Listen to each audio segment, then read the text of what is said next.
Some 48 years ago, right over here beyond the fence, I stood as a young man who was led here by God in Martin Luther King. Stood right over there.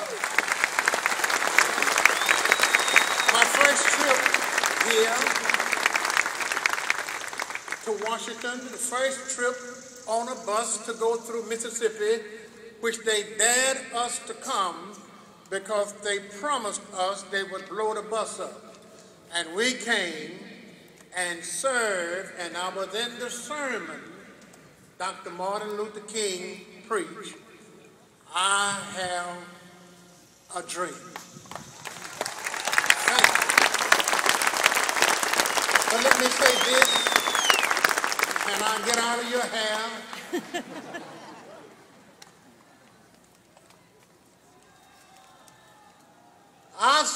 God sent his son to this earth so that we could all gather.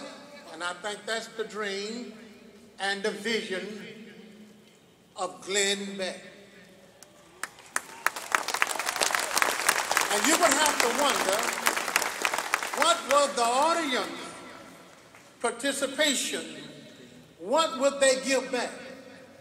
I saw him, Glenn Beck, eyes full of tears, as he said what they have given for all of this to happen. So what will Jesus, if he stood here right now, what would be expected of this great audience? And when you study, you're going to see where there were 3 women in the ministry of Jesus Christ. Now, you know, there was many, very many men, many children, but there were 3 classical women stood out in his ministry, just like you stand out in the ministry of Dr. Glenn Beck. One of those women came and gave 2 mites.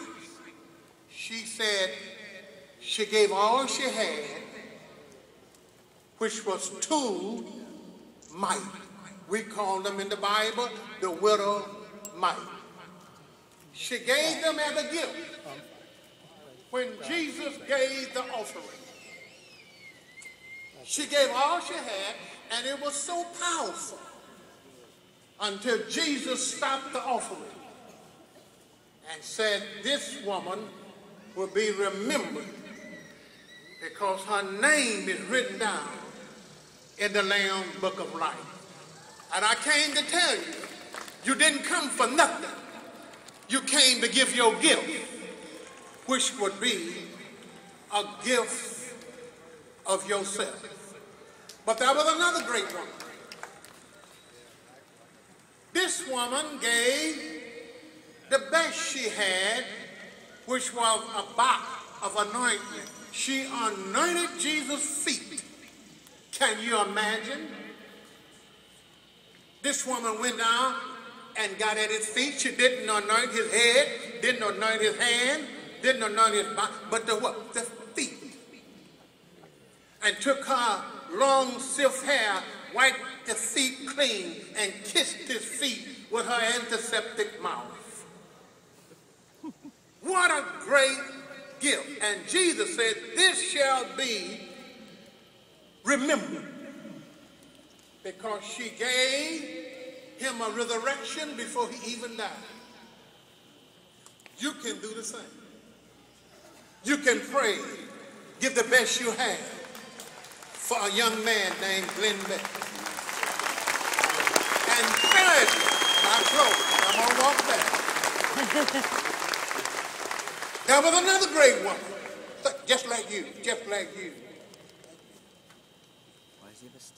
She was not Jewish. She was Greek. She was like you and I, a Gentile. She was not supposed to be in the crowd. But she came. She followed Jesus on behalf of her daughter who had an unclean spirit, didn't have no money, but God's Son, Jesus Christ, said he had not seen that kind of faith in her as he had seen in the Israelites. And do you know what? When she got to Jesus, even the disciples told her she was not included.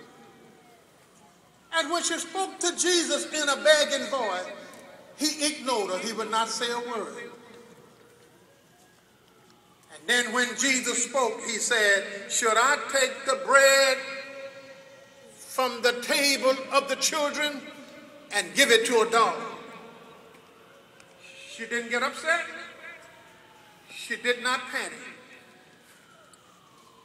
She said, you're right. But even the dog is due crumbs. There's somebody here living on crumbs. I looked at my man, his hands. There are people come from Iraq and all around, from Afghanistan on different legs. But I think they can give a crumb.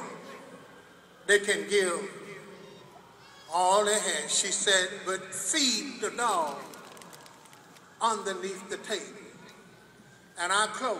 I want to thank Glenn Beck for giving a person of mine, a man, that don't deserve to be here. I quit school in the 10th grade, but God never let me stop. I have a bachelor degree, I have a PhD, and then I have a doctor of laws, because God would not let me stop. He fed me underneath the table.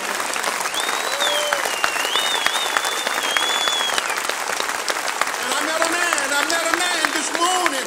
I sat down for breakfast. His name is Joe McMillan. And he told me how God blessed him so, and all he wanted to do to see all the children. He said he went to a town and took a company that had been bankrupt. He took that company and gave 300 and some people a job, feeding a person with a dog appetite beneath the table. Thank you for letting me come, and thank you for this reward that I do not honor. I don't deserve it. That's what I'm saying. But